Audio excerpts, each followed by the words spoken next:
우리가 한 달에 한 번씩 이렇게 찬양대가 나오기로 해서 오늘 이제 찬양대가 다 나와서 찬양을 하니 참 좋습니다. 우리가 코로나가 이제 극복되는 이 시점에서 우리 교회도 한 단계 한 단계 지금 코로나를 이제 극복하는 단계로 완전히 나갈 수 있다고 생각을 하면서 어떤 이 행진이 우리가 계속 진행되기를 바라면서 오늘은 특별히 우리 대학생, 우리 도서관학과에 되는 정유진 양이 나오는데 박수로 할렐루야 감사합니다. 지난번에는 우리 수경 양이 나와서 젊은 친구가 환영을 했는데 오늘은 수경 양은 지금 이제 온라인으로 예배를 드리고 있는데 하여튼 우리 젊은 분들의 많은 참여를 하나님 앞에 나오는데 참여를 부탁을 드리면서 오늘의 주제는 마가복음 3장 5절로 여기 이제 극적인 전환이 우리가 새해 들어서 이제 예수 이야기로 가는데 이제 극적 전환의 이제 장면입니다. 사실 이제 제가 지난번에 이제 책이 나왔듯이 코로나19 문명 전환기에 생명망 목회 돌봄 마을 요번 이제 이 예수 설교를 끝내고 아마 부활절까지 갈 것 같아요. 그리고 그동안 이제 한 10년 동안 마을에서 만난 예수라는 것으로 그동안 설교를 이제 집대성에서 한번 책으로 내볼까 지금 이제 준비 중입니다. 그래서 제가 특별히 그 중에서 지금 심혈을 이제 기울이는 이제 장면입니다. 여러분들 한번 같이 이제 보시고 이게 같이 만들어 나가는 거니까 지금 예수가 오늘 얘기는 우리는 지금 마을 목회라는 얘기를 하고 있잖아요. 우리 마을로 교회에 머물지 말고 마을로 나가라. 근데 지금 성서를 깊이 연구한 사람들은 예수님이 갈릴리 마을에 와서 마을에서 하나님 나라가 가까이 왔다 회개하고 복음을 믿어라. 그게 어떻게 된 거라고 그랬어요. 우리 지난주 얘기 이제 첫 출발하면서 1월 첫째에 하나의 하나님 나라 운동은 몸에 소리를 듣는다고 그랬잖아요. 소리. 그러니까 우리가 신년이 되면은 소리를 들어야 돼, 음성을. 그 음성을 어디서 들었느냐, 예수는 청년기에. 광야의 세례 요한, 하나님 나라가 가까이 왔다는, 회개하라라는 음성을 듣고 청년들이 대거 세례 요한의 광야로 나간 거예요. 우리 1980년대에 광장으로 우리가 나갔듯이 제야였잖아요, 당시에 이 세례 요한이. 그래가지고 당시에 성전은 종교 지도자들이 하는 성전은 성전에 나와서 제물을 바쳐야만 죄를 용서해 줬다고 그러는 거예요. 그래서 죄를 용서해 주는 대가로 그 제물을 가지고 그들이 호의호식하고 그래서 이제 종교가 당시는 재정일치사회니까 종교와 정치가 부패한 거예요. 그랬을 때 젊지는 세례 요한이라는 예언자가 광야에서 외치는 거예요. 회개하라고 하느냐 가까워. 그러니까 사람들이 성전으로 가지 않고 젊은이들이나 뜻 있는 사람들이 광야로 나가서 가난한 사람들이 거기에서 요단강물에서 침수를 하고 그걸 씻기면 죄가 용서를 받는 거예요. 그러니까 누가 성전에 가가지고 부자 아니면 부자하고 잘난 사람 아니면 전부 민중들이나 당대 젊은이들이 다 세례요한을 가서 무료로 죄 용서를 용납받는 거예요. 예수님은 그 음성을 든 거예요. 그리고 나서 예수가 거기서 세례를 받잖아요. 세례를 받고 물 위에 타고 올라올 때 나는 내가 기뻐하는 너는 내 아들이라고 하나님의 그 비둘기랑 빛이랑 그 빛을 보고 거기에서 득음을 하는 거예요. 그것이. 그 광야에서 외치는 세례 요한의 소리가 어떤 시대의 음성인가 하는 것을 완전히 예수님이 깨달은 거예요. 소리를 듣고 우리가 이렇게 수련하는 것은 우리가 성경 공부하고 매일매일 예배를 드리는 것은 득음을 하는 거예요. 우리가 하나님으로부터 부름받은 사람이고 하나님에게 사명을 받은 사람이고 하나님이 기뻐하는 사람이라는 것을 거기서 예수님이 완전히 깨닫고 40일간 광야에서 수련한 다음에 목적지가 어디예요? 세례 요한은 광야에서 외쳤지만 예수는 갈릴리 마을로 들어오는 거예요. 이게 이제 마을 목회가 그래서 마을로 들어와야 된다는 거예요. 그러니까 세례 요한은 광야에서 외쳤기 때문에 낙타 옷을 입고 가죽 옷을 입고 먹지도 마시지도 않는 금욕주의자예요. 예수는 뭐예요? 마을로 내려와서 즐겨 먹고 마시는 사람이래요. 생활 공간에서 광야가 아니라 예수님은 이 하나님의 진리를 마을이라는 생활 공간으로 끌고 들어와서 마을에서 공동체를 만들며 그들과 함께 먹고 마시면서 하나님 나라의 잔치를 벌이는 거예요. 그랬을 때 거기에서 그 굉장히 못마땅해 하는 사람도 있었다는 거예요. 그러니까 마가복음 1장부터 3장까지는 그래서 예수님이 마을 곳곳에서 잔치를 만들고 제가 대표적인 마가복음의 세 장면은 어디요? 베드로의 장모의 집에 들어가서 장모를 치유했더니 밤새도록 각색병 걸린 사람이 그 앞마당에서 치유받는 치유 공동체를 만들었어요. 그 다음에는 또 어디로 갑니까? 중풍병자의 집에 갔을 때 중풍병 걸린 자를 친구들의 도움으로 지붕을 뚫고 내려오잖아요. 그래서 예수님이 사죄선을 해요. 너의 죄가 용서받았다. 너의 믿음이 너의 죄를 용서했다. 이 사죄선언을 하는데 사죄선언은 사제들만이 이 회당과 성전에서만 할 수 있는데 예수가 집에서 사죄선언을 해버린 거예요. 하나님의 이름으로 이 죄를 사하면 이건 혁명적인 일이에요. 그 다음에 예수님이 제일 좋아하는 거 알페오의 알페오 아들 레위의 집 앞마당에서 집에서 밥상 공동체를 펴요. 그냥 마을을 돌아다니면서 그 일상 공간에서 조용하던 모든 것이 회당 중심으로 회당에 모여서 거기에는 율법을 잘 지키고 안식일을 거룩하게 지키는 것만이 모든 것의 중심이었던 마을에서 웬 젊은이 무리들이 나타나가지고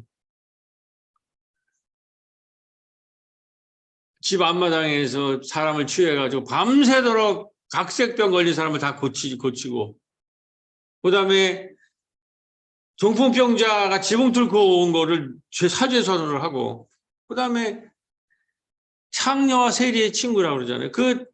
율법으로 더러운 사람들이랑 어울리면서 먹고 마시는 이런 일이 벌어지니까 지금 오늘 본문의 출발에 3장 6절 바리새인들이 나가서 곧 헤롯 왕과 함께 어떻게 하여 예수를 죽일까 의논하느니라.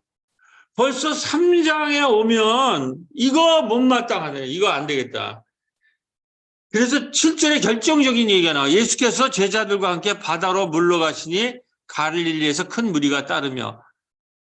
그러니까 이게 뭐냐면 약화된 건데 못마땅해가지고 죽일 음모를 하는 거예요. 헤롯 정치 세력과 바리새인 종교인들이 이 6장은 죽일 음모.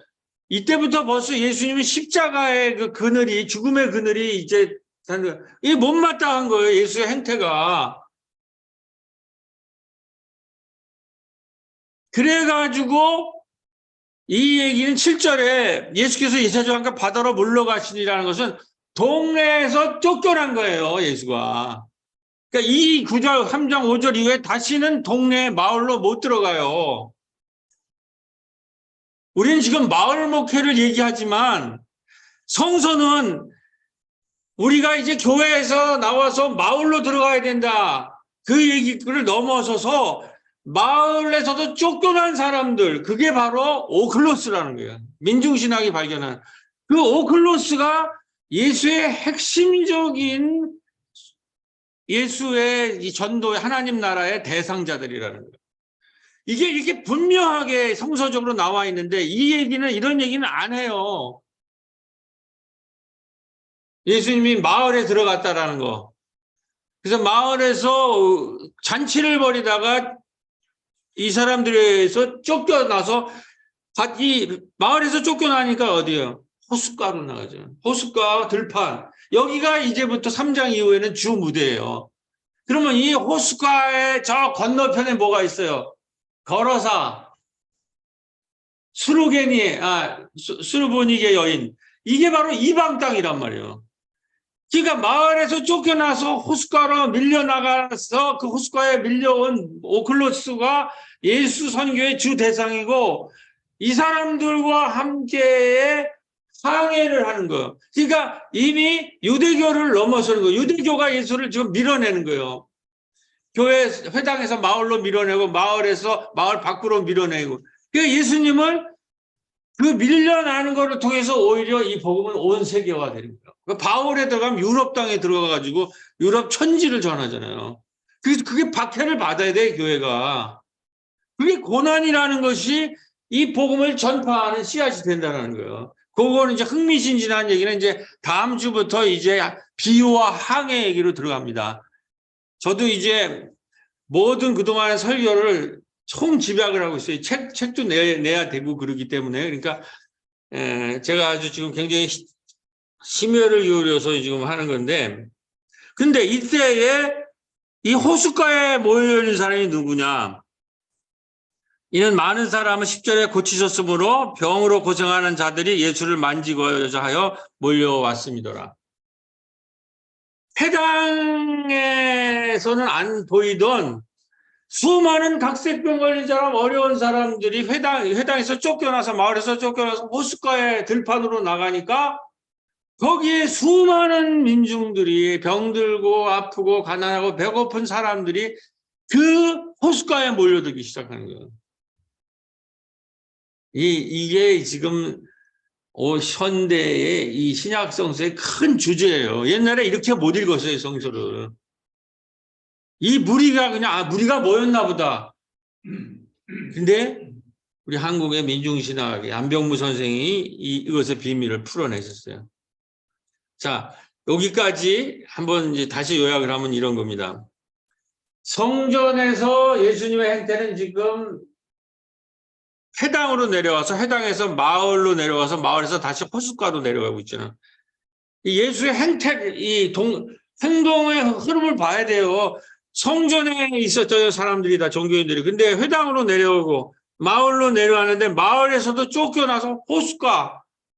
호수에서 배를 타고 지금 이방 땅으로 가야 되는 거예요. 그 다음 주에 할 거고. 이랬을 때 마을에서 뭘 했냐 말이야. 아까 말했듯이 마을에서 베드로의 장모의 집에서 치유를 했고 중풍병자 집에서 사제선을 했고 레위 집 앞마당에서 밥상을 폈다라는 거죠. 이렇게 한 집과 집을 마을과 되면서 집과 집을 네트워크하는 거죠. 우리가 지금 약대동에서 하는 게 이거예요.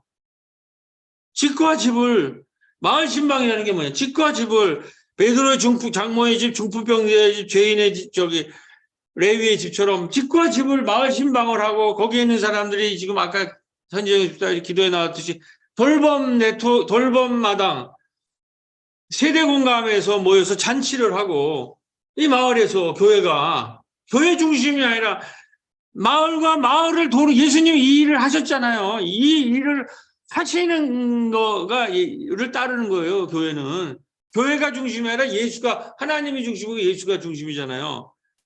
이런 마을이 하나가 있고 또 하나는 12제자라는 제자 집단이 있어요.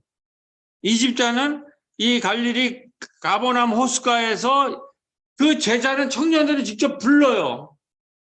이 하나님 운동회 수제자 그룹으로 불러가지고 어떻게 하냐면 부르니까는 청년들이 어부애들인데 베드로, 야고보 다 요한 다 베드로 배를 버리고 배에서 뛰어내려가지고 하나님 나라 운동, 사람을 낚는 어부가 되면서 하나님 나라 운동에 참여하고 시작해요. 그러니까 집과 집을 도는 운동과 젊은이들이 배를 버리고 마을로 뛰어드는 일이 일어나는 거예요.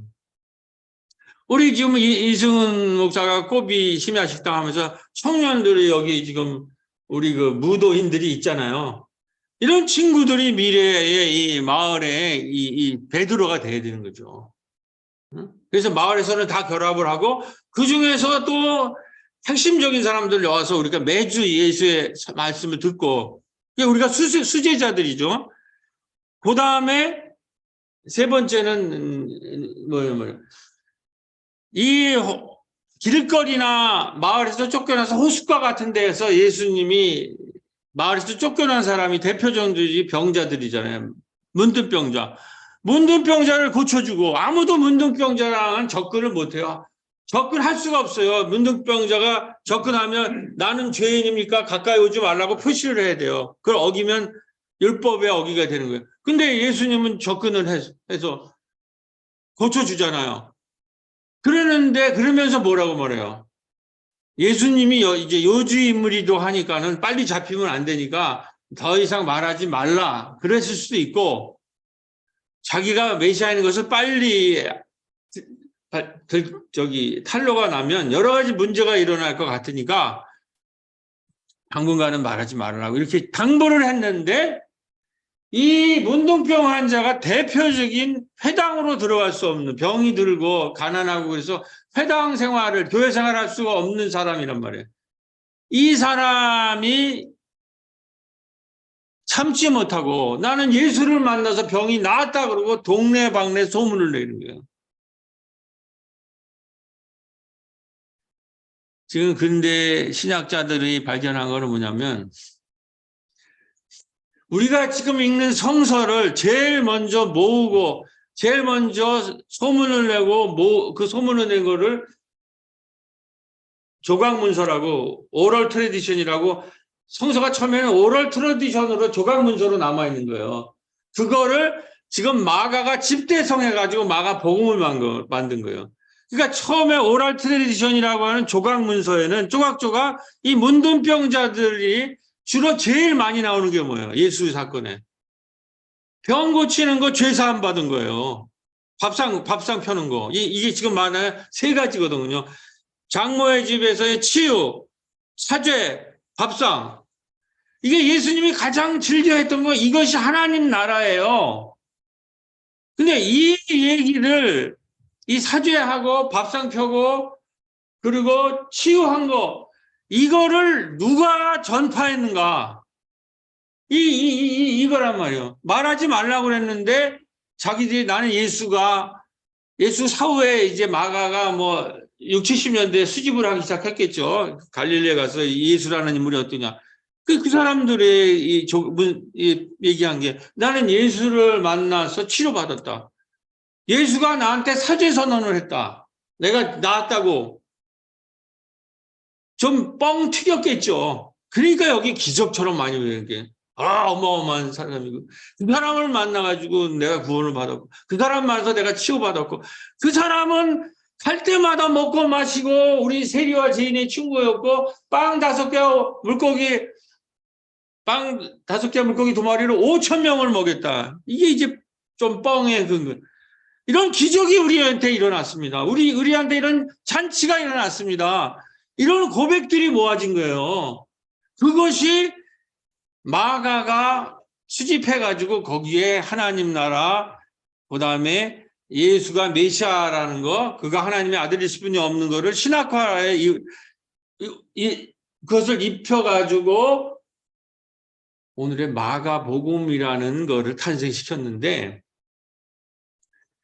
여기서 이 핵심이 3장 6절에 촌락 회당에서 바리새와 충돌한 뒤 호숫가로 주로 갈릴리아 외곽 호숫가에서 쫓겨나면서부터 이들이 활발하게 이 오클로스가 모여들기 시작했다는 거예요. 자, 이거 제가 근거를 대겠습니다. 여기, 내가 지금 오늘 또 안경을 지금 못 가져놨는데, 여기에 보면, 이게 김준호 선생님이, 이제 민주신학자 김준호 선생님이 얘기하는데, 이제 여기 3단계로 나눴어요. 위치를, 활동을. 처음에는 베레아라고 하는 요단의 세례 공간, 세례를 준대. 그 다음에 마을 공동체 안, 그 다음에 행동을 공동체에서 쫓겨나서 호숫가 3단계로 나눴어요. 그랬는데 2단계만 봅시다. 호숫가에 있는데 아까 봐서 쫓겨난 회당에 들어가지 못하고 회당에서 쫓겨난 사람을 안병구 박사가 연구해 보니까 그 쫓겨난 사람들을 전부 무리라고 표현했는데 우리나라 말에 그 물이라는 말의 원어가 헬라어 원어가 오클로스라는 거예요. 근데 이 사람들이 마을 안에 회당이 있잖아요. 회당에는 오클로사라는 말이 영회 한 번도 등장을 하지 않아요. 그러니까 당시에 무리들 병 들고 아프고 고난받는 사람들이 회당에는 들어갈 수 없었다는 거예요. 회당에는 그 오클로스라는 단어가 등장하지 않아요. 그러나 오클로스가 언제부터 등장하냐? 3장 6절 이후 쫓겨나가지고 호숫가로 갔을 때 거기가 20회 이렇게 나와요. 오클로스라는 단어가. 그래서 안병구 박사가 이 민식신학으로 이걸 연구한 결과 예수는 오클로스와 분리할 수 없는 사람입니다. 우리는 예수님만 하나님의 아들이고 신이 되고 그냥 이렇게 높이는데 이 성서를 보면 예수가 오클로스랑 예수를 분리할 수 없을 정도로 한 몸이었다라는 거예요. 그리고 이 성서를 마르코 복음을 제초를 만드는 이 복음의 예수 이야기를 전달한 가장 중요한 중심 주체가 오클로스가 전달했다는 거예요. 여기 나오는 잔치 이야기, 기적 이야기, 치유 이야기 이게 전부 마을에서 회당에서 쫓겨난 사람들이 예수를 만난 얘기란 말이에요.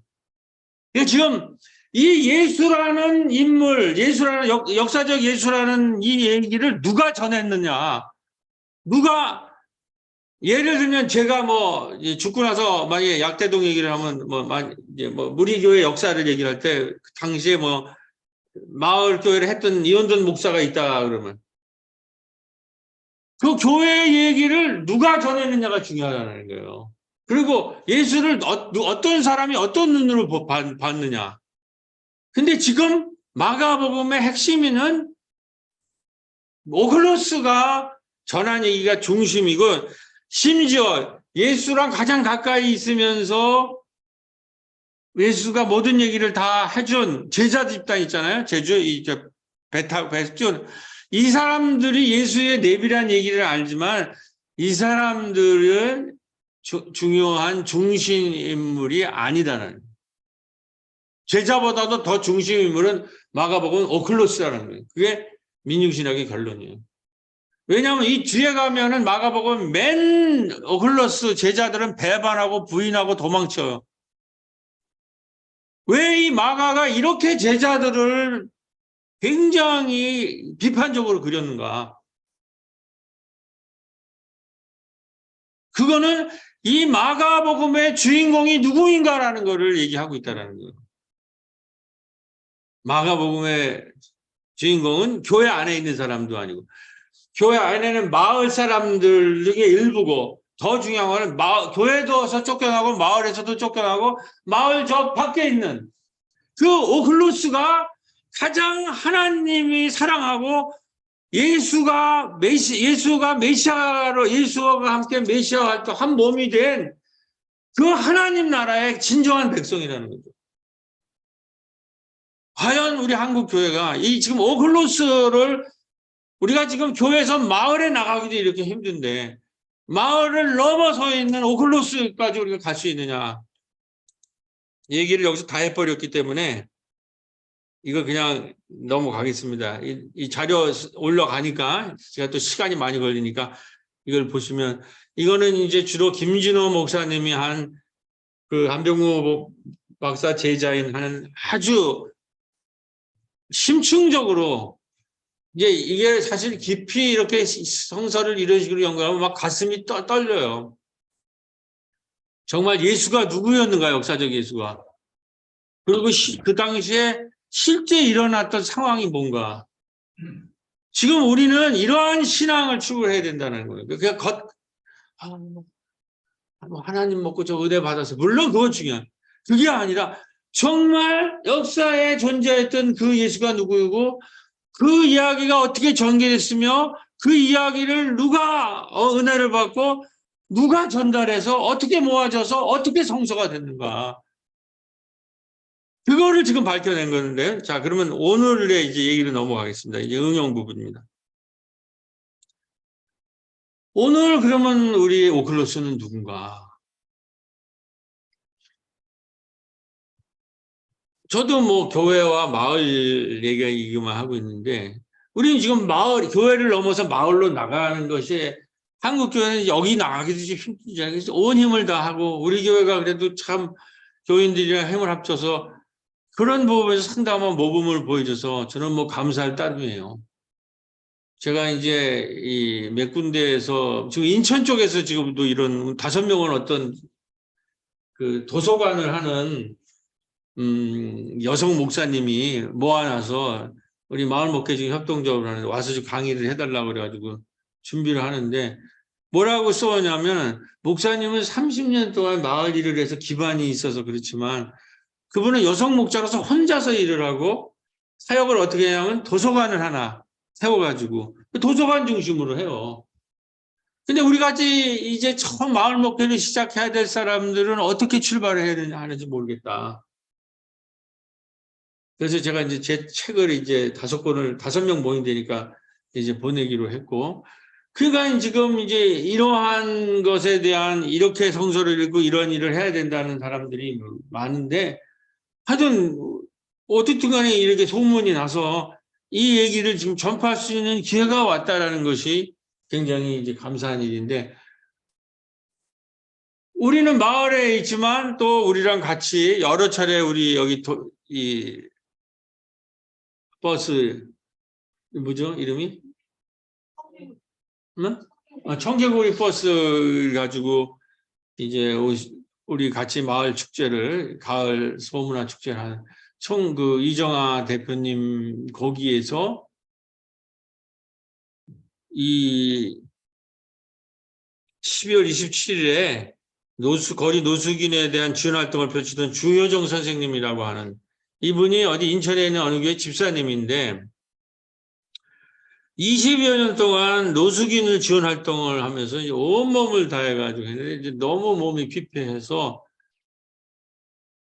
이정화 대표님한테 이제 좀 도와달라고 했는데 그때부터 이제 굉장히 이제 편안해지고 제가 이제 가서 거기에 노숙인들의 이제 얘기들을 이제 들은 거예요. 그러니까 이정화 대표님이랑 만나면서 너무 이 노숙인 혼자서 했는데 이게 너무 그것이 안정화됐다라고 전부 우리 지난번에 이제 가족 도서관 할 때 우리는 가족이라고 한 것처럼 그런 증언들을 하더라고요. 그리고 이렇게 한 사람이 20년 동안 한 개인이 노숙인을 위해서 뭐 들어보니까는 그냥 그 하나님의 뭔가가 은혜가 있는 분이니까 노숙인을 자기 가족처럼 노숙인이라고 해서 막 헌옷을 갖다 주면 안 된다. 그냥 뭐 아무 밥이나 주는 게 아니고 정성껏 마련해서 주고 옷도 가능하면 새 옷을 입히려고 그러고 하여튼 그런 은사가 있었단 말이에요. 그래서 이제 이정환 사모는 저기 어디에 그 부천역 앞에 광장 마루 광장으로 청소년들 이제 여기 심야 식당을 하면서 늘 봤는데 그리고 마음속으로 빚진 마음이 있는데 그 사람이 와서 도와달라고 그러니까 이제 이거를 도우면서 지난 겨울에 보니까는 노숙인 성탄 잔치를 했더라고. 근데 거기에 오세양 선생이 또 이 반주를 하고 있더라고요. 어느 날 뭐 자기가 거기를 잔치를 하러 간다고 그러더라고. 하여튼 그래서 그 죽음을 우리가 헛되이 하지 말고 거리의 천사 추모제를 또 합시다. 이렇게 의견이 모아졌는데 하여튼 그래서 이제 저도 소식을 알고 가봤더니 그 추모제 공연에 우리 또 신실 강도사가 또 노래도 하고 그런 극을 추모하는 일종의 마당극 같은 형태를 만들었더라고. 오세양도 선생도 또 이렇게 치고 그래서 제가 다 기록을 해왔죠. 그거를 이렇게 보면서 저도 찔리는 바가 있는 거죠. 성서를 지금 제가 글로스를 지금 하는데 우리는 교회에서 마을까지 나가지만 예수님이 실질적으로 가장 사역의 주 대상이고 예수의 이야기를 오늘 우리에까지 전달한 사람이 오클로스거든요. 우리가 과연 지금 교회 밖에 교회마다 마을 밖에 이 노숙인 이런 것에 대한 관심이나 있는가? 어제 저녁에 잠깐 이제 우리 소통을 했는데 그 이정화 대표님은 그 죽음을 하나님이 그런 것을 통해서라도 나에게 어떤 메시지를 주는 것 같다. 네가 이거 이렇게 무관심해서는 안 된다. 그러면서 그게 이제 저한테 마음에도 전달돼서 제가 오늘 설교의 주제로 이거를 전하는 겁니다. 그러면서 다 아시다시피 난소공의 저자 조세희 선생님 돌아가신 건 다 아시죠? 난장이가 싸울 이거 거의 100세를 인쇄를 했다고 그러죠. 100세. 그 교과서에도 나오고 이거는 우리가 이렇게 거기에 이렇게 제가 민들레 대한 언론을 주로 읽는데 조세 선생을 우리 시대의 예수로 비교하는 분이 계시다. 과한 것일까? 시대의 목격자로서 증언컨대 그 책은 일정한 미래의 행복을 보장받은 천연들이 누리를 박차고 공장으로 빈민촌으로 농촌으로 이끈 계기 중에 하나였다. 그런 선배를 여러분은 알고 있다. 그분에게 조세희의 난소공은 예수일 것이다. 그러니까 난소공이라는 지금 백회에 있는 우리 시대의 예수 이야기인 게 이게 바로 누구냐면 오클로스를 다룬 거란 말이에요. 당시 완전히 이 성장주의에서 밀려나서 배제된 변두리로 밀려난 사람들의 얘기를 했는데 이 얘기를 듣고 우리가 청년기에 이게 예수의 이야기죠. 한국에 난소공 이야기, 지금 거리의 천사 주효정 이야기. 이 사람이 오늘 한국 우리 시대에 그리고 가장 한국의 민중신학을 누가 촉발시켰는가. 안병무도 독일에서 아주 훌륭한 대학을 나온 서울대학교 출신 엘리트 중에 엘리트란 말이에요. 그래가지고 독일 신학 최고 신학을 가지고 와서 한신대에서 강의하고 있는데 어떻게 민중신학이 등장했느냐. 전태일이라는 사람이 노동자들이 하루에 열 몇 시간 일하고 가난한 여공들이 그거를 보고 근로기준법이라도 지켜달라고 아무리 호소를 해도 자기의 불을 지르고 그 사람이 크리스찬이에요. 거기를 보면 마지막 그 죽기 전날에 그 일기가 있어요. 그 일기를 보면서 눈물을 안 흘릴 수가 없는 거예요. 하여튼 이런 전태일, 난소공, 이게 지금 이 오늘에는 주효정, 이 오클로스가 오늘 우리 이 시대를 이끄는 이 음성을 우리가 들어야 된다는 거죠. 그랬을 때 우리가 이제 그 가면서 요게 지금 공연하는 장면이에요. 이러한 오클로스의 이야기를 추모제는 뭐예요?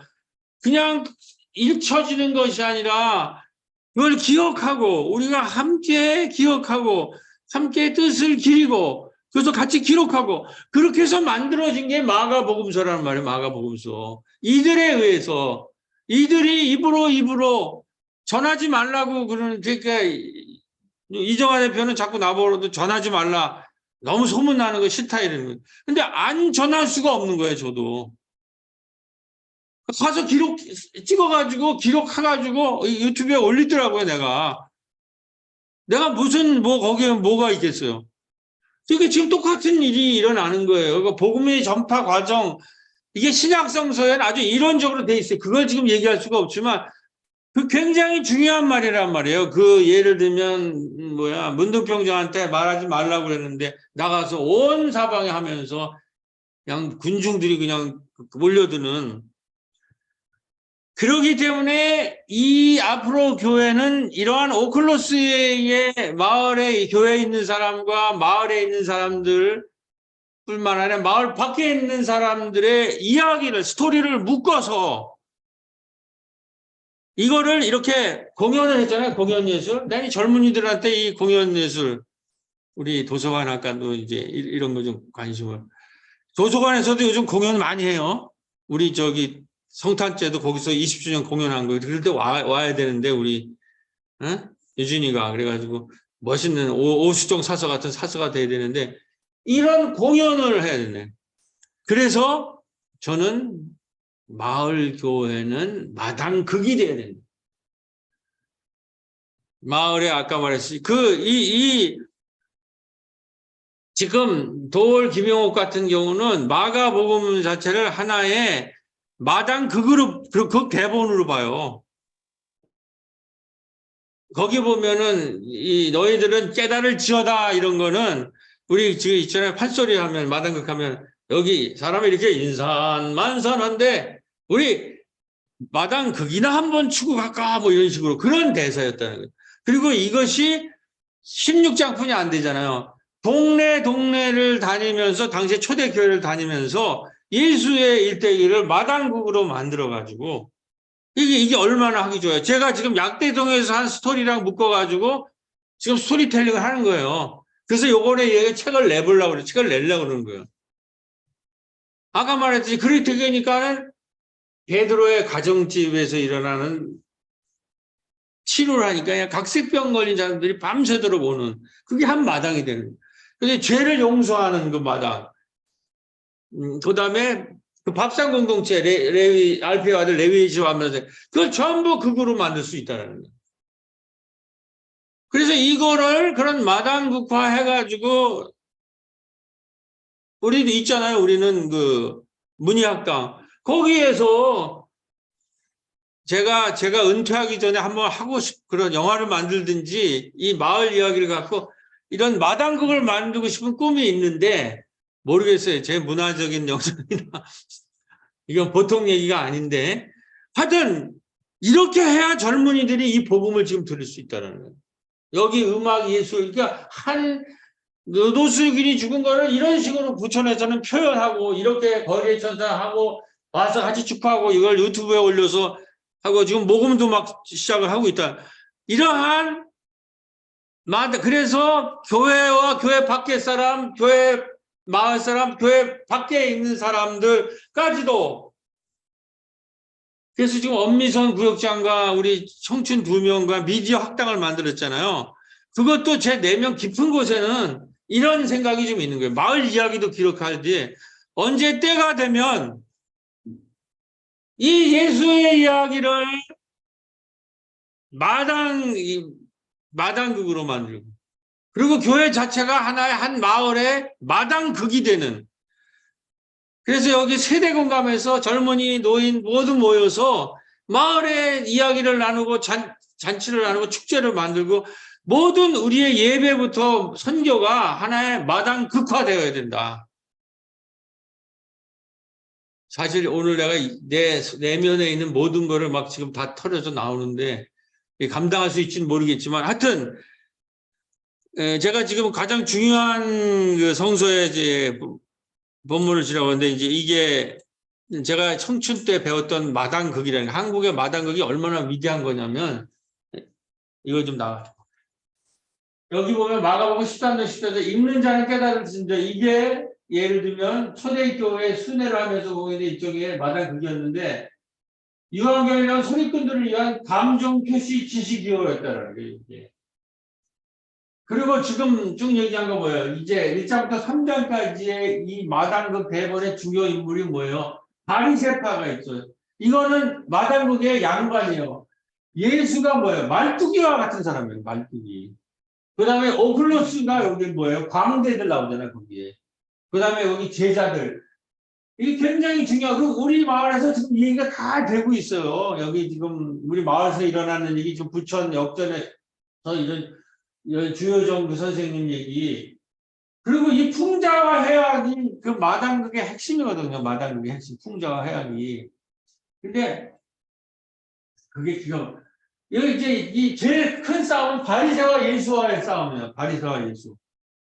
바리새가 계속 예수님의 공동체 운동에 하나님을 위해서 방해하잖아요. 왜 너는 왜 금식하지 않냐? 너는 왜 세리와 죄인과 금식하지 않고 먹고 마시기만 하느냐? 근데 뭐 나는 의인을 부르러 온 거냐? 죄인을 부르러 왔다.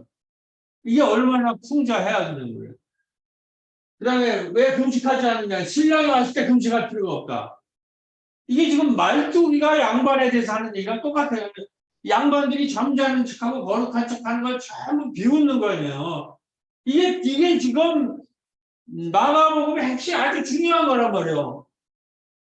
그리고 소문을 내지 말라는데 그래가지고 그들 편에 서서 그들과 함께 해서 소문을 내지 말라는데 그냥 그 철행이 같은 주책 맞은 사람들이 전부 소문 내가지고 그 사실은 그것 때문에 예수가 잡히게 되는 거 아니에요.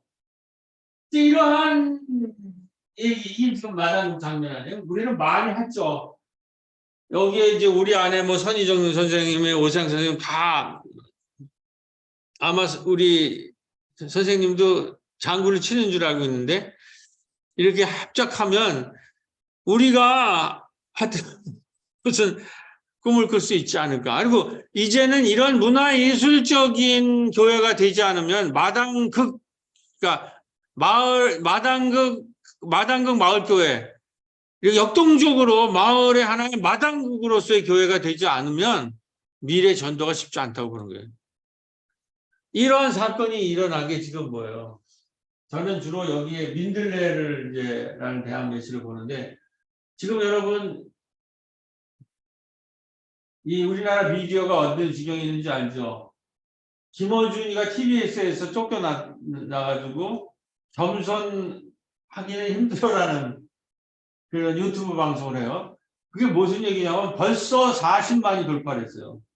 이 사람들이 쫓아냈는데 김혜준이 장담에 9월날 출발하는데 50만으로 출발하겠다. 그리고 한 달 안에 100만 명.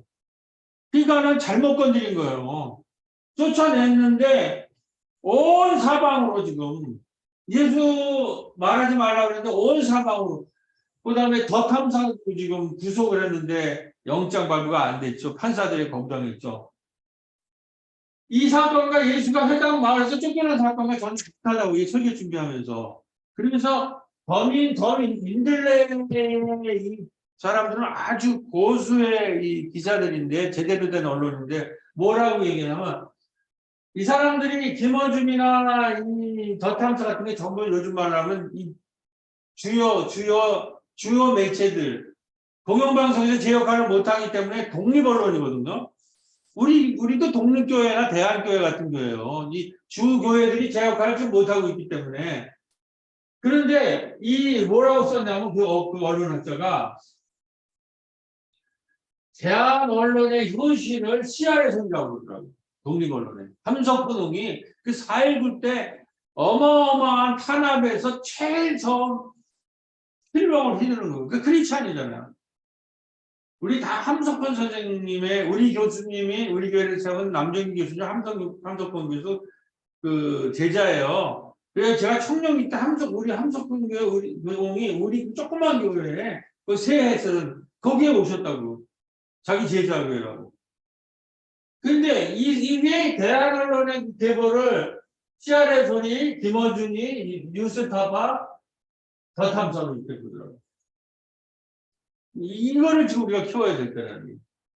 그러면서 제목은 어떻게 되냐면 탄압의 끝은 새 매체의 탄생이다. 제대로 된 미디어는 탄압당하기 마련이다. 없어지면 새로운 모습으로 다시 태어난다. 저는 새로운 교회의 탄생이 필요한데 우리 오늘 마가복음으로 보면 이 새로운 교회는 여러 가지 힘들고 어렵고 고난이 당하지만 고난이 있을수록 새로운 매체로 탄생하는데 그 새로운 매체로 탄생하는 새로운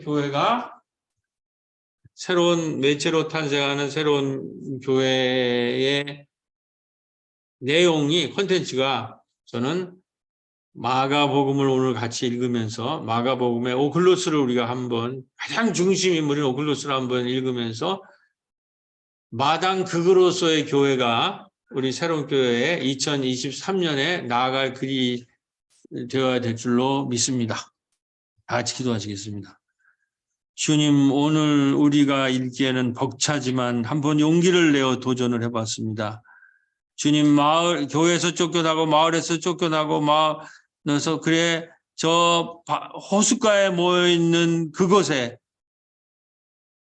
글로스들이 아프고 병들고 힘없는 먹고 글로스들이 모여서 하나님 나라를 꿈꾸고 그 이야기를 마당극으로 전했다고 하는 이 마가복음의 이야기를 우리가 이 약대동 마을 현장에서 함께 경험하면서 오늘 2023년의 두 번째 주일 예배를 통해서 우리 새롬교회가 약대동의 마을의 마당이 되고 또한 세대 공감이 될 뿐만 아니라 이제는 이 성서의 이야기를 오늘 우리의 역사의 시간에서 교회와 교회 마을과 마을 밖에 있는 모든 이야기를 신나는 하나님 나라의 마당국으로 만들어 나가는 마당국 교회가 되기를 간절히 원하오니 주님 우리에게 성령의 능력과 은혜를 주셔서 주님 이제 2023년부터 마을의 마당극으로서의 교회가 될 수 있는 새로운 교회로 축복하여 주옵소서. 예수님의 이름으로 기도드렸습니다. 아멘. 응답의 찬송